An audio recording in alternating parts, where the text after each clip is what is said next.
I'm a seafood advisor to Chiles Hospitality. I've been on the working waterfront for 42 years. I started my career as a sternman on a lobster boat out of Booth Bay Harbor, transitioned to a deck of a trawler for several years out on Georges Bank in the Gulf of Maine.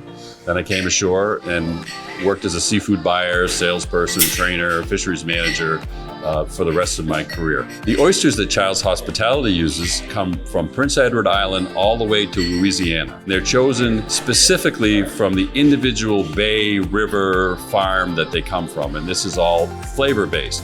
And when I talk about oysters, I ask people to think about grapes. The same species of grapes can be grown in 100 different places.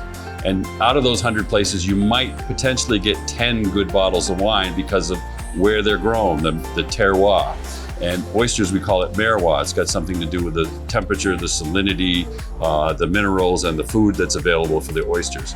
Oysters need to be kept below 45 degrees, keep them cool, keep them damp, keep them dark, and until you're ready to use them. When I teach people to open oysters, I recommend that they hold the knife strong and the oyster strong. When you put the two together, that's gentle. So strong, gentle, wiggle, you'll feel the shell give. Open it up by turning the knife sideways, get your finger in, slide it across, slice the adductor muscle on top, lift the lid off. Now you're left with just the oyster and the bottom shell. You slice the bottom part of the adductor muscle and you're ready to present. You want to serve an oyster that looks like the top shell evaporated. That's the goal. When I plate a plate of oysters, I make sure that the oysters don't spill the liquid out of them because that's the flavor.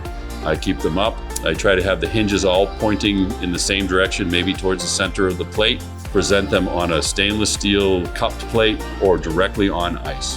One of my favorite ways to eat an oyster is to have some very cold vodka on hand and a little bit of nice caviar. And I'll take the oyster, eat that first, take my time and chew it slowly, then eat the caviar, making sure to press it against the roof of my mouth with the tongue to get the full flavor.